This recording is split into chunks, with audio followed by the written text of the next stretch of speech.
the New York Knicks. I'm back in the New York groove. Well, it's the Knicks. New York.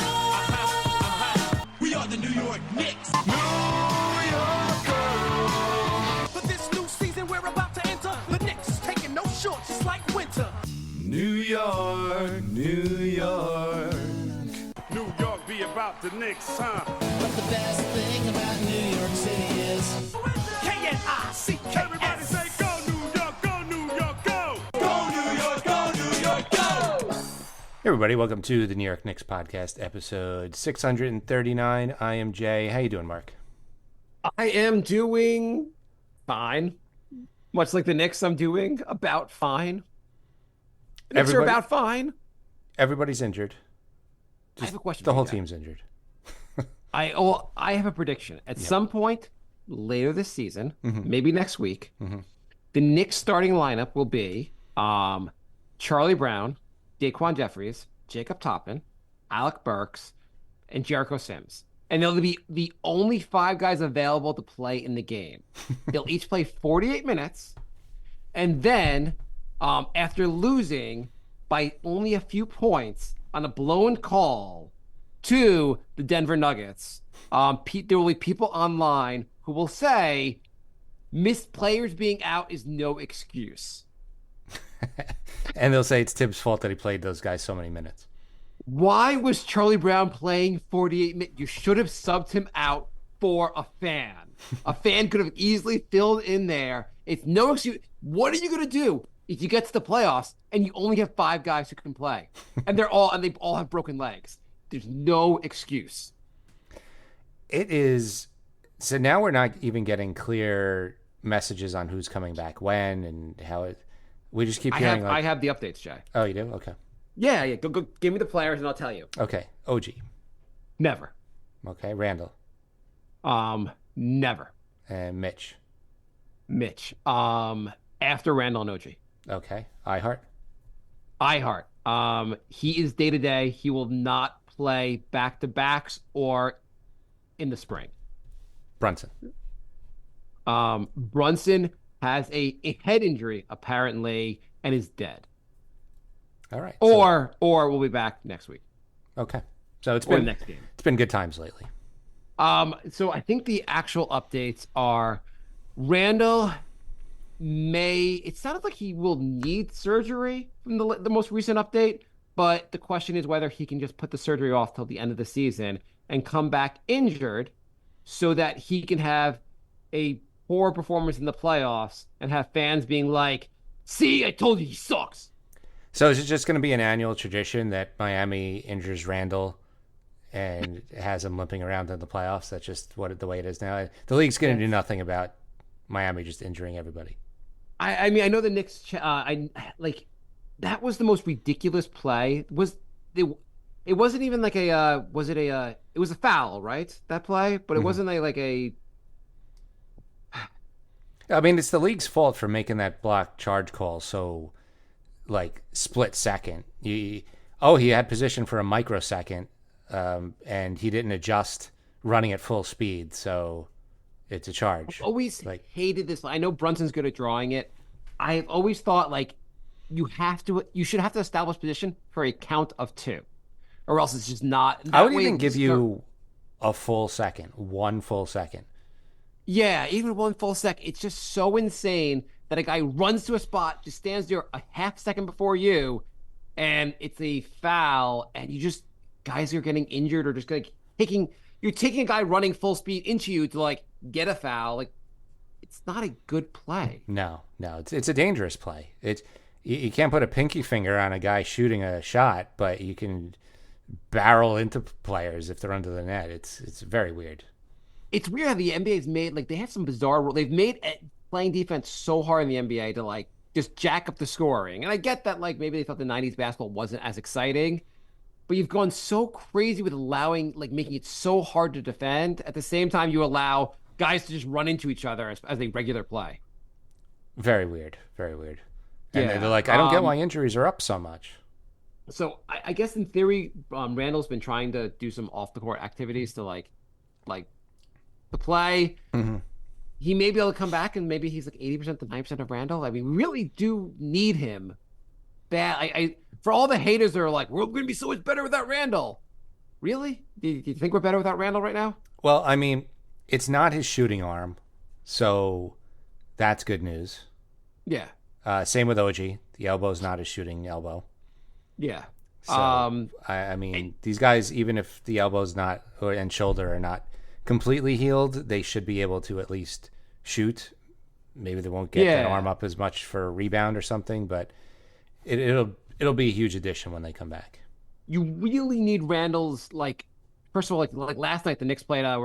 So this is the day they played Detroit on Monday. They played the Pelicans on Tuesday. Today's Wednesday. Last night the Knicks had Josh Hart trying to guard Zion, and you're like, and Zion's a huge man, but you're like, this is ridiculous. Yeah, he did a good job too. He did a good job, and not that Randall would shut down Zion, but like you just want to have some guy that's like appropriately sized to guard him. Yeah. He was outweighed by like 60 pounds and 6 inches. It was like not a good matchup. I was just like, I was watching that also. I was like, why are they giving the ball to anyone besides Zion? Like, just have him give the ball every time. Like, it might work out. It looked like they tried to in the third quarter, and it didn't work out. Zion, I don't know, like, he shows flashes where you're like, oh my God, he's going to be the greatest. And then other times you're like, he played like 35 minutes and he has 5 rebounds.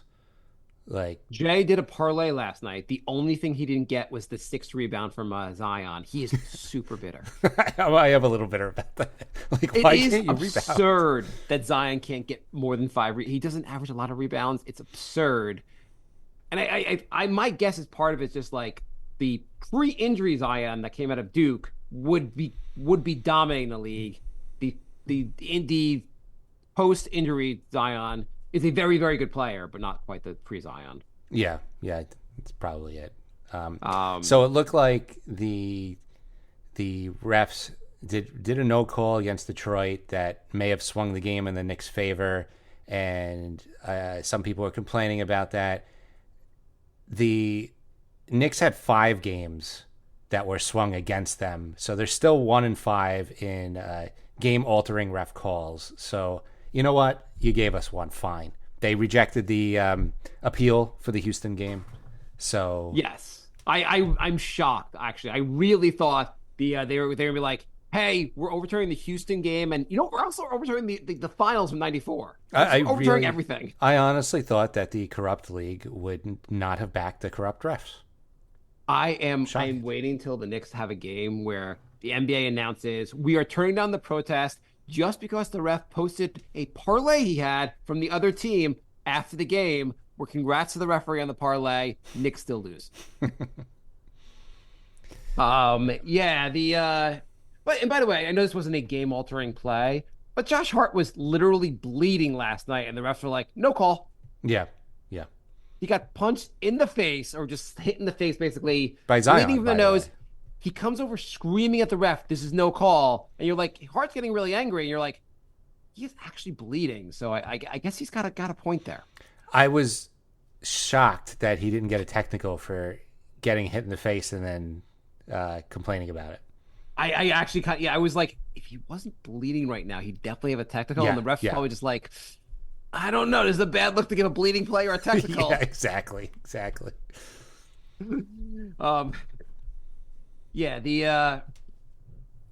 the Knicks are they're missing. Randall will probably come back and not have surgery is likelihood. He'll have surgery in the offseason, and is the likelihood. And he'll be not his full self. But we need from Randall, his rebounding is super important. Having a big guy out there is super important. And just having someone else who draws the goddamn defense. Because this is getting really hard with only one guy who can draw the defense. It does sound like there's a good chance that everybody will be back for the playoffs. Even Mitch is posting positive stuff on his Instagram. So it seems like the Knicks could be at full strength, which I know some people are a little upset with Burks and Bogdanovich. Burks is barely going to play when everybody's back. And I think Bogdanovich has done fine. He's a little bit streaky, but the guy can score. And he's one of the only guys who's healthy right now that can create his own shot. and you need that He can only kind of create his own shot. more than More than some other guys, yes. Yeah. Well, Dante can create his own shot, but not amazing at it, but he can create his own shot. The Yeah, a lot of people are mad at. So Burks has looked like trash. Like he has. He's looked like I'm watching him being like, oh yeah, I guess that's why he wasn't very good in the net. He just doesn't look any. I guess I don't expect him to look. It seems like it's not just that he looks bad. He looks the worst of his Knicks before. Like there were times when he was good as a Knick. He's just been.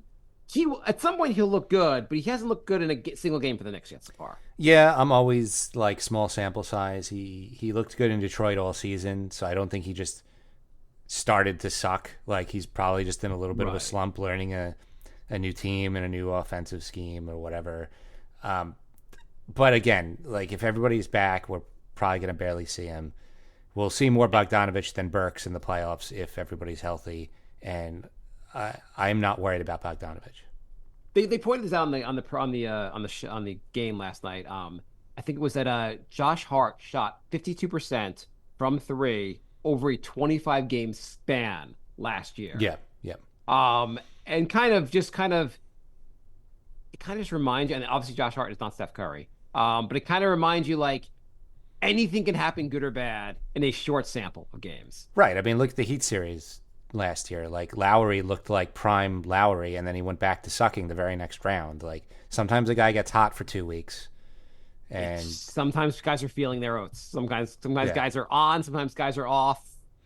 I wish Josh Hart would take a greater role in the offense right now. Like he's getting points, and he got points last night. We had the Villanova trio all score over 20 in the same game.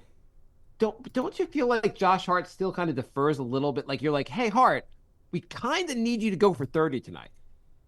We need all the we need all these Villanova guys to go for 30 anytime right now while we're shorthanded. I mean, I think they're trying. It's not like he doesn't seem to be like passing up shots. He's just kind of passing up shots still. You've not noticed him kind of passing up shots? There are some plays where he's like, oh, cool. Instead of taking the three, you passed it to Precious on the 3-point line. This will work out for us. I know Precious has been shooting some threes lately. He should never shoot a gut. Does Precious ever shoot a three? I don't. The problem is you need somebody out there to like spread the floor, but and then he hit one or two like earlier, but he shot like 2 air balls last game, and I'm like, yeah, maybe you should either not shoot them or just not even stand out there, because if you're wide open at the 3-point line, you should shoot it, but he probably just shouldn't even be out there. Well, I guess like so people were saying when I posted online that like he shouldn't be shooting threes anymore, and people were like, well, you need to spread the floor and so forth. I'm like, yeah, that's fine. I think he's fine to stand out there, but he gets the ball out there. No one's going to guard him. Don't shoot. Like he could just drive to the basket. He can pull in for a 15-foot jumper, or he can drive. Like he can do other things. Like a lot of guys attack the basket. It's not like your only option was to shoot the three. Like literally, sometimes when he gets the ball, he kind of looks around. And he takes like, I guess I should shoot again. And then was like, I guess this is happening. Yeah, I mean, I guess stepping a foot or two in to take a mid-range shot wouldn't. That's more of his range. Right. I mean, I think more of his range is like the 5-foot shot, but you could argue like, yeah, the 3-point shot's like the more money ball shot, but if he's not going to ever make it, step a few feet in. Rob writes he's really worried about this team in the playoffs with chemistry, and Julius will be playing through pain. I'm not really worried about chemistry because after the OG trade, he seemed like he fit in seamlessly. I don't think Burks is really going to play, and so it's just Bogdanovich is the new guy, and as long as they have a couple weeks, like 2 weeks before the playoffs, Bogdanovich he's been around, like he knows how to fit in. I don't think he's like a tough guy to assimilate into your offense. Yeah, I think the guys all these guys have been playing together enough that like just because there's a bit of a break from playing together, as long as they have a small ramp up period, and as much any kind of crap people are giving so I don't think Bogdanovich has been that great. I think he's been like a little worse than I'd hoped he'd be. You think he's been good? He had like 2 good games, like 2 bad games, a couple okay games. Like it's been a mixed bag, but again, Like, like he was small great in the sample field of size, games. small sample size with a ton of injured players on a new team.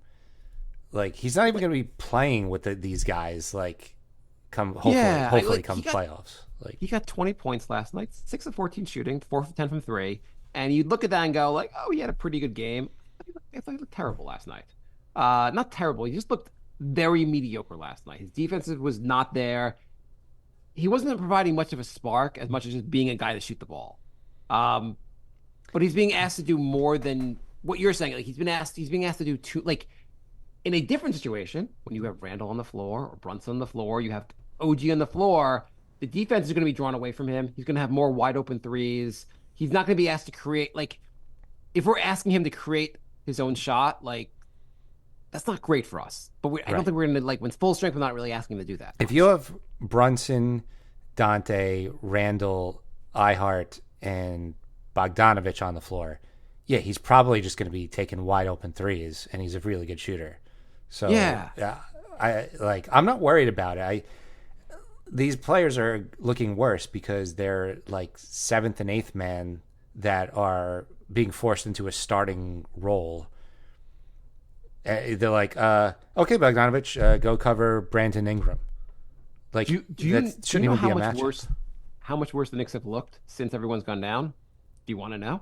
Well, I mean, it's obvious. Like when you lose literally an entire starting lineup, it's going to look bad. Okay, so after the Knicks prior to getting to OG, the Knicks defense looked garbage, right? Yeah. They were getting a ton of points. After they got OG, they had a run where they were top 3 defense in the NBA and like a top 5, top 6 offense. Mm-hmm. I've got the exact number, but they were killing it. Mm-hmm. From the Twitter account, DJ on Twitter, he posted this. He said, Knicks, since Randall and OG got hurt 13 games, here are the stats. 6 wins, 7 losses. Okay. 16th in offense, 27th in defense, allowing an effective field goal percentage of 59%, 30th in the league, last in the league, allowing teams to take 39.8% of their shots at the rim, 30th in the league, allowing teams to take 43.2% of their shots from 3, 29th in the league. I mean, it's not even just Randall and OG. Ihart's missed 3 or 4 games, and one of those games he was limited to 11 minutes. Brunson's missed. Brunson's missed, so it's just they're really shorthanded. On a positive note, Dante's defense is it's crazy. Like it's way better than I thought. I knew he was a good defender, but like he was just locking players down last night. He's been awesome. He's been great. Like he just looks so much better when you have OG on the floor. You have the other guys available also. Yeah. I think the thing that's been missing, like the offense has been very mediocre lately, but what's really been missing is like during the OG streak, it wasn't that the offense was amazing. It's that the other teams weren't able to score. Yeah. There were so many like turnovers, so many like deflections. So many guys were just locked down. Yeah. I hope we're not going to look back on that as being like, that was our new insanity. Right. Remember OG sanity? I mean, he never played a game again for the Knicks, but those 17 games, wow. So DJ says the Knicks got the deepest roster in the league when healthy, but we aren't getting by Boston. I wouldn't be so sure of that.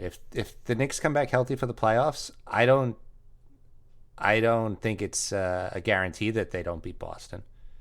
I mean, first of all, there's no guarantee Porzingis will be healthy for the playoffs, but let's assume well that and look at the Knicks have a really really great bench, and like, are you really worried about like Pritchard and Hauser? I mean, just the Celtics have an amazing starting lineup. They do. They have an amazing starting lineup, but can they sustain that for a full game? The Knicks can keep the pressure on for 48 minutes if everybody's back. Like, I mean, between Ihart and Mitch, there's like no defensive drop off. And then you take OG out, and then you have Bogdanovich who could score 20, 30 points. It's Hart coming off the bench. Like it's a really, really good. You have really Precious backing up Randall. You're not losing anything with like rebounding. Obviously losing scoring, but like you get some defense. You flip because then you got the extra offense for Bogdanovich. So like it's just 48 straight minutes of hell for other teams. No, you have a really, really exciting team if everyone's healthy. Yeah. Um, I think they're Celtics. I think the Celtics seem like the Celtics are just really good this year. Yeah. I would be they would they obviously the toughest team to beat. Give the Knicks a healthy Knicks as good as chance as anyone. Yeah, I mean, I'd expect Boston to win, but it wouldn't shock me if the Knicks beat them. That's what So I'm when saying. the Celtics beat the Knicks recently, over the weekend, the Celtics shot I think what 70% for the first three quarters. It's Yeah. like absurd. Yeah. And the Celtics are a very good shooting team, a very good 3-point shooting team. They do live and die a little bit by the three more so, and they've just been hitting the threes. But you could also see a series where like the other team's playing really good defense. Suddenly the threes aren't falling because they're being well defended. And despite all that, feel that game wasn't even really a blowout, and the Knicks were super shorthanded. So I don't know. Yeah, I think they have a this chance. this team has a shot. It's a fun team. I guess we have to get there. I mean, I just don't want this to be one of those what if seasons where like OG Randall and Mitch just don't come back, and then the Knicks lose in the first round, and forever we're just like, what if this team was healthy for the playoffs? Like, I don't know if I could handle that. Everybody needs to come back. right now the Knicks are 35 and 24. Mm-hmm. They are 59 games into the season, with 23 games to go, which is both not that many and a lot to go. And Mike, like I feel like we need as much time as possible to get everyone healthy. I don't know. Do you have any concerns about us like falling to the seventh seed for the playoffs? Not the seventh seed.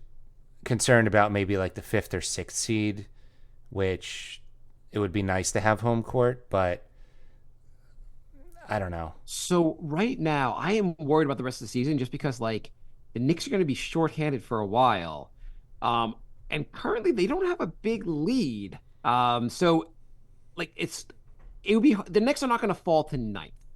That's probably not going to happen right now. And the Bulls are in ninth. The Knicks they have 27 wins. The Knicks have 35. Like there's a pretty solid difference between it. I think the Bulls are 7.5 behind the Knicks. It's a pretty big lead. I don't think they're going to fall down. But the Pacers, who are eighth, they're only 2 games back of the Knicks. Orlando, who's seventh, is only 2 games back. Mm-hmm. Philly, who's sixth, is only a game and a half back. Philly is done. They're toast without Embiid. Their apps don't even bring them up. They're toast. They're going to still win some games. They're not going to win many. I don't. I mean, they're not going to win a lot. They're 3-7 in their last 10. I know so are the Knicks, but like they're 3-7 in the last 10, and that's like about as good as they're going to do without Embiid. So right now the Heat are 8-2 in the last 10. And the Heat had looked like pretty bad for a while, but now they're turning it on. The Magic are 7-3. The Pacers are 6-4.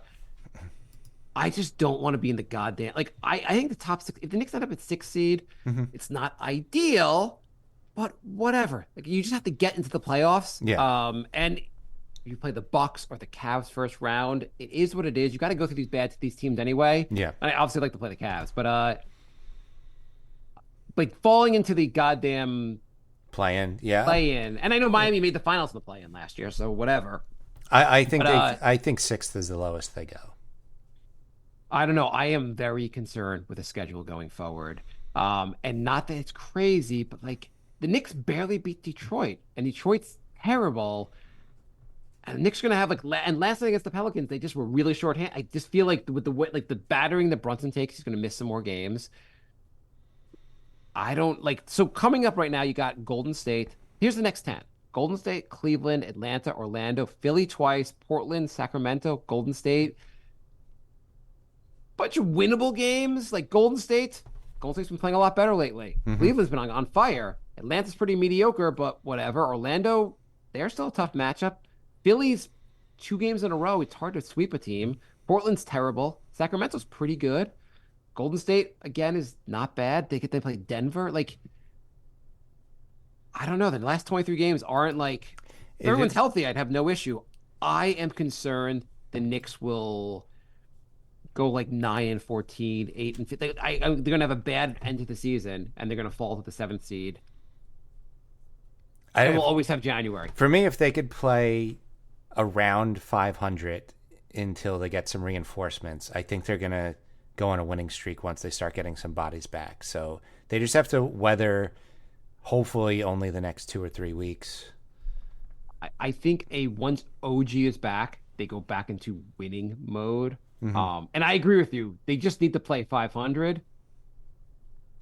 I just hope they can. Like, there's a lot of, like, you can't tell me that you were, like, even though guys are out, like, you're not feeling good about this team when the guys are out. Like, the team doesn't look very good. No team would with 4 starters out. Right. But I'm just talking about, like, no matter what, the next, like, next 10 games, you're probably not getting these guys back.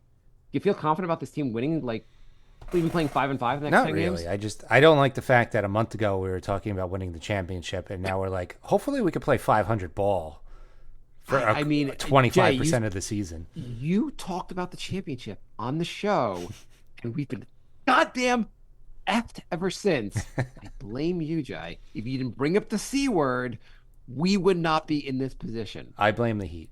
It's all been a trickle down. When Randall went down, they had to overplay OG, and then OG went down, and they had to overplay iHeart, and it's just a waterfall effect. It all started with the Heat. Goddamn Heat. Goddamn Heat. So I am. It's not like I think I fall in the category of being optimistic about this team when it gets to the playoffs, but being pessimistic until guys are back. It would be nice to get one of these guys back soon. So Mitch basically is going to be back at some point. OG. They're all going to be back at some point. That's what we're hearing now. Like, it's not like the most encouraging. They said, OG, will you play again this season? Yes. Can you elaborate on when? Look, if they're all healthy for the playoffs, we're back. Like, we're back in it.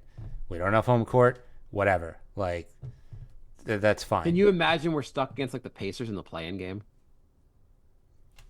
I mean, we can beat the Pacers, but it's just going to be like a night. Like, it'll be annoying, but you was like, if everybody's healthy, you're scared of the Pacers. No, I'm just like scared. I just don't even want to be in this situation. Right. I am resigned to be fine if they have like the 6th seed and play like Milwaukee first round. I'm like, it is what it is. You got to beat Milwaukee. Yeah. I don't know. That'll just be tough. Like, all away series, Milwaukee, Cleveland, Boston, probably. Like, not ideal, but if you look at it, though, I mean, like, the East is pretty tough. No matter where the Knicks are seated, it's going to be a tough. Is Embiid coming back at all? So is he done, or is he coming back? Will he be back for the playoffs? They're not sure yet. Okay. So generally speaking, your first round matchups, the season ended today. Obviously, it's not. You play the Heat, which is obviously pretty tough, or you could play the Bucks or the Cavs or the Sixers. Like, these are all tough matchups. Yeah. And the East has some legit teams this year. The Knicks are finally good, and the East is deeper than it's been in like 20 years. It's really insane. Like all those years when LeBron was good in the East and no one else could feel the basketball team. The Knicks were like, "Sorry, we suck," and now the Knicks are like, "We're good again," and the league's like, "Oh, the rest of the East took steroids. What are you gonna do?" Yeah, when LeBron was making his run, there was like 3 good teams. It was like Boston, Indiana, and whatever team LeBron was on. You had to beat like a pretend good like Hawks team. Like, this is pretty goddamn ridiculous. Yeah. He had to play like a 37-45 Pacers team in the first round. Like, there's no easy first round matchups anymore. There's no like, oh, well, the first round matchup is going to be easy because we're playing. Can we put Pistons first round? Would that be okay? Yeah, I mean, even like Indiana and Orlando are scrappy. Like, it's not like they're not scrappy. They're good teams. Yeah, it's not like it's the top seeds aren't going to get a free first round like it used to be. I mean, the Pacers can't play defense, but you're watching one of the best offenses we've ever seen play to play. The Magic have 2 of the better young up-and-coming players in the league. Like, I guess you could play the Bulls first round or the Hawks first round. That'd be nice, but like, but they might not even make it. writes, I mean, they'll win the play-on, so who the hell knows? Embiid to the Knicks equals championship. What will it cost? Do you think the Knicks would win a championship if they had Embiid? I like the current team. I don't know if I really like. If you said what if you said to me this all, let's say the Knicks, it doesn't work out. somehow the Knicks don't win the title this year. Somehow. You asked me what the Knicks should do in the offseason. I would say get this team healthy, re-sign everyone, and draft 2 players. Use your draft picks to get young players on the team. But I want everyone back. Roll it back, yeah. I'd rather roll it back. Embiid, have we seen him play a full playoffs healthy? Like, we're worried about injuries, and like Embiid's over 30 now, right? And he just had knee surgery. I don't know. I don't trust it. It would cost probably Mitch, Randall, and a bunch of draft picks. Like, Philly is not trading him to the Knicks. That's also the big thing. Just is Philly really going to be like, hey, let's trade him to our rival? Hypothetical, just, he says, I want to trade. I'm willing to sit out the rest of my career unless you trade me only to the Knicks. Right. Dame said that. And does he play in Miami? I'm just saying, I don't think the Knicks are. Obviously, Embiid's great when he's healthy, but I don't know if that makes them that much better if you're losing like 2 positions. You know what I mean? Like, in theory, you could have like an Embiid at center and a Precious at power forward. Yeah. That's more workable because you have such an offensive force at center. Yeah. But then, like, if Embiid gets hurt, then you're screwed. But again, the guy's gonna to win the title. How many stories were like, oh, this team was missing 4 guys, but they won the title? Well, you gotta have your players. Yes, but when you have such a top heavy team, one injury can just completely derail your season. Like the teams that are deeper can sustain injury. Name the team who won a title with their star player injured. Toronto when OG was injured. Okay, you're just making up examples now. They obviously had Kawhi. I know. OG was great. I was calling it just doesn't happen. You to win the title, your guys. That's why also I find so stupid when people are like, "Well, what if guys are injured in the playoffs? You're gonna lose." Like, yeah, you're gonna lose in the playoffs if guys are injured. It's hard to win in the playoffs without your guys. If you're missing your 6th guy, if you're missing your not so important starter, fine. Your top 3 guys, or at least top 2 guys, have to be healthy. Mm-hmm. Yeah. I don't know. The Knicks have so much injury problems as it is. Trading for an injury-prone player just seems like asking for it. And the package to get him, let's assume the roster stays the same. I guess you're trading Randall. You're trading a ton of picks. And you're trading what else? Mitch and one of the centers. And maybe DiVincenzo. Yeah, something like that. I mean, most of it, I guess, is going to be picks. But it's the Philly even value the picks. If you're going to, they're going to get Embiid. Like, it's Philly going to be like, great, we'll get the 29th pick in the draft. Wonderful. Or will they be like, oh, he has no knees. We want as many picks as possible. I also, if we're gonna make up a scenario where like a guy's gonna ask out and come here, are you taking him or are you taking Devin Booker?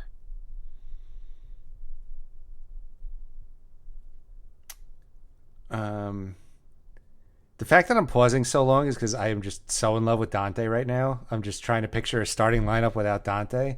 And imagine a guy that's like flat out better than Dante. Dante's awesome, but I don't know. I think Devin Booker over Dante.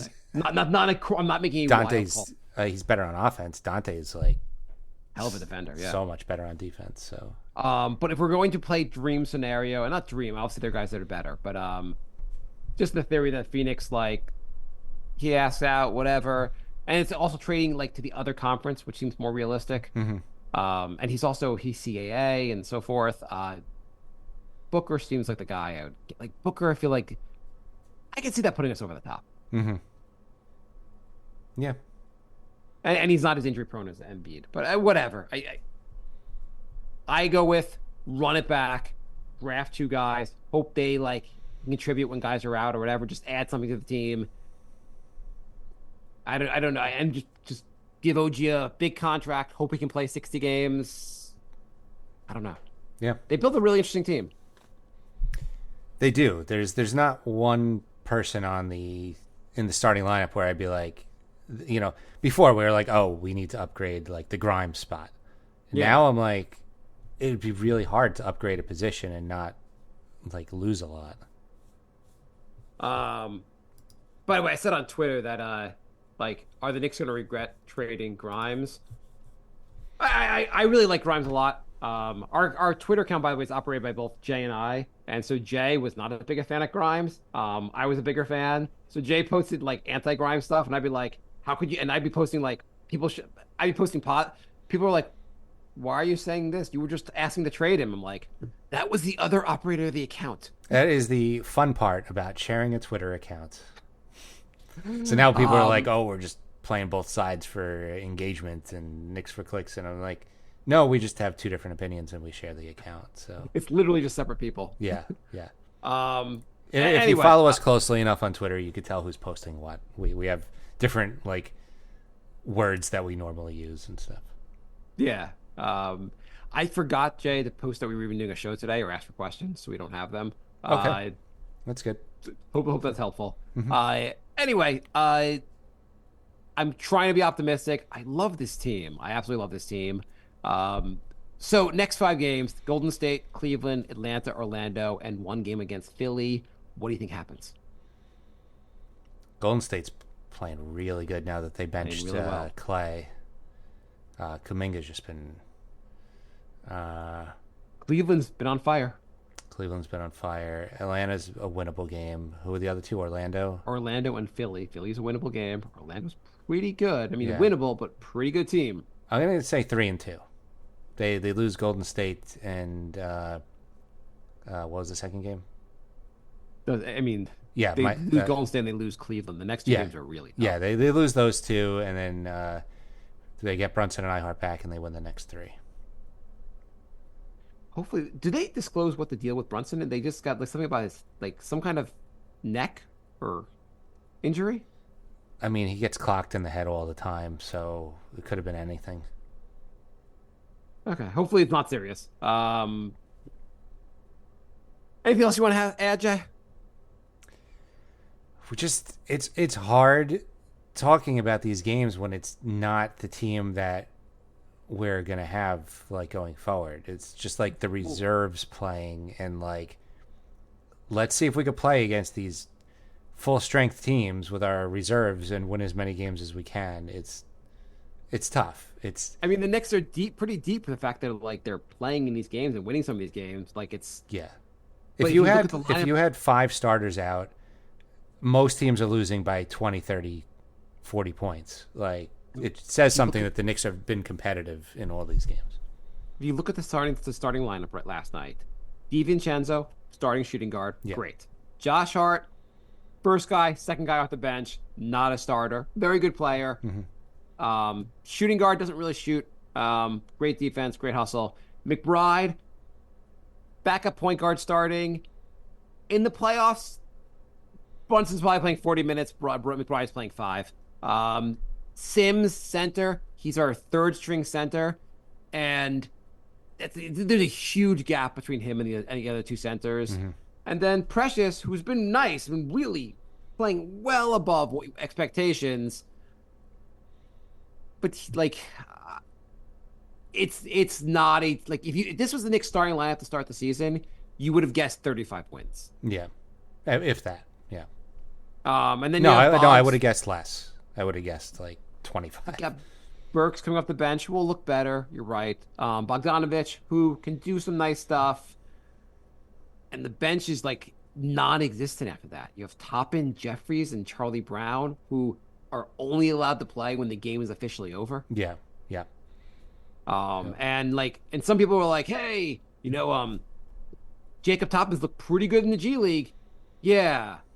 Apparently there's a huge difference between G League games and NBA games because he does not look even like, and he may develop, but he's far away. Jeffries, Charlie Brown, I mean, these guys are not guys that you're. No, I mean, you know who lights up in the G League? McClung. He's only allowed to play in the NBA for the slam dunk contest. Like, the G League and the NBA are like, it's not even close. So For the dunk contest, I think you have to have played like 40% of their team's games to be in the dunk contest, or 50. Like, it's absurd that guys are just like, put them in the G League dunk contest. Jacob Toppin and McClung were not NBA players this season. Why are they in the dunk contest? It's crazy. The dunk contest is dead. It's done. I can't believe something that should be one of the most exciting events of All-Star Weekend is completely dead. They actually made me agree with Reggie Miller when he was saying the 3-point contest is the highlight of All-Star Weekend. And It really is. literally the only good part about All-Star. All-Star Weekend was we didn't even talk about it. It was a travesty. 211 points or whatever they scored. Like, Oh my god, embarrassing. I was away and I did not get to watch the All-Star game. And if I was home and had nothing to do, I wouldn't watch the All. I didn't watch the All-Star game. I watched part of the celebrity game where they did a bunch of things that you said they should. They had a 4-point shot, a 5-point shot. They had a button that you click and it was double points for 2 minutes. Like all this weird stuff, which kind of made it fun, but they had no celebrities. It was like a long jumper from Italy. And I'm like, that you couldn't get an actual celebrity? You know what would be cool? Here's another idea. I mean, there's any idea what they do for the All-Star game is a good idea. Like these guys' ideas are terrible. I have a good fix for the All-Star game, and this will get guys to play. You merge the future stars game and the All-Star game. The first half, you make the games like half as long, or play to 60, play the shorter games. But basically, you make the East All-Stars versus half the Rising Stars team, and then the West All-Stars versus the Rising Stars team, or just something like that, where they're like, oh, are we going to play hard? We're going to lose to these rookies? We're not going to lose to these rookies. And then the All-Stars will play really goddamn hard. Yeah, I mean, it's something. I don't know. That would be kind of cool. And then the rookies would be like, hey, we could be the team that beats the All-Stars. We're going to play hard. At least, like, even if the All-Star team blows out the rookies, like, everyone's playing hard just either out of like pride, because like how awesome would be to win this game, or like shit, like I don't want the shame of losing this game. I mean, the All-Stars just having pride in the game would be nice too. Like they used to.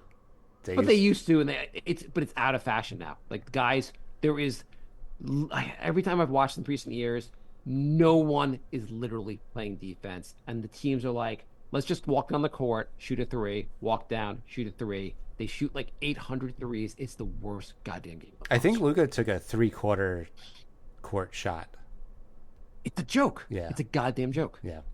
Anyway, NY Knicks podcast on Patreon, Twitter, Facebook, and Instagram. NY Knicks podcast. Sorry, here's another, and you can finish this. Or how about just America versus the world? Have the U.S. Stars, All-Stars versus the European All-Stars.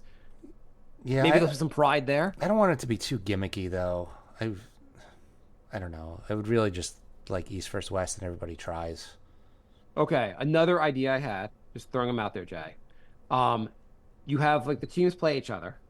One team is playing for aid for Ukraine, and the other team is playing against aid for Ukraine. And we find out the U.S. is going to help support Ukraine in the war based on the winner of the All-Star game. I just think the All-Star game, whatever. I just think, yeah, you need some more. For the dunk contest, you need to actually be an NBA player. If nobody wants to do it, then you just don't have it. And you could make up some other like that, like the idea of having Steph Curry versus what's her name, like that was a cool contest. Like, yeah, find some, or maybe have the NBA All-Stars versus the. Well, I guess that probably wouldn't be a great idea to have the NBA All-Stars versus the WNBA All-Stars. I still think maybe a combined roster would be kind of fun. I don't know. And I think having actual celebrities in the Celebrity All-Star game would be good. They had like a record producer. I'm like, well, he's successful, but he's not like a celebrity. The Celebrity All-Star game is just the people who didn't get on Dancing with the Stars.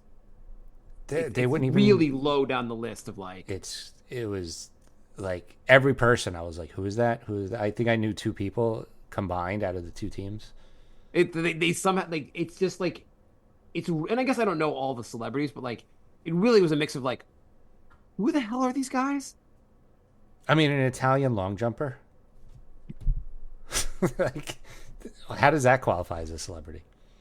I don't know. I maybe guys don't want to like kill themselves for an All-Star game, but like there's just ways to make this more fun. I mean, other sports have the issue also. Like the Pro Bowl is they literally eliminated the football game and made it a flag football game because the Pro Bowl is so terrible. Mm-hmm.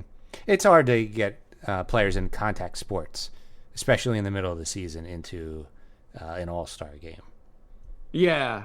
You don't think my Rising Stars versus the All-Star kind of thing? I think That's not that bad. could work. Yeah. Yeah, like that's like some. At least you have some pride on the like because the money thing is not going to really motivate those guys. Like some pride thing would be really like, I'm going to try hard. Anyway, do the wrap of the show, Jay. nyknickspodcast@gmail.com is our email, and at nyknickspodcast on YouTube. And if you want to follow us on Twitch, it is Crumpled Bacon, crumple with a P. That is all our stuff. Maybe So we'd blow up on YouTube if anyone could ever find us. it's at nyknickspodcast. YouTube.com. What's the crumpled bacon thing? Crumpled Bacon's Twitch. Oh, okay. Yeah. Anyway. Yeah, so that's it. So thanks for listening, and we will be back next week, hopefully with some healthy players and some winning basketball again. And some optimism. We will come back with opposite optimism. There we go. Yeah. Bye, love.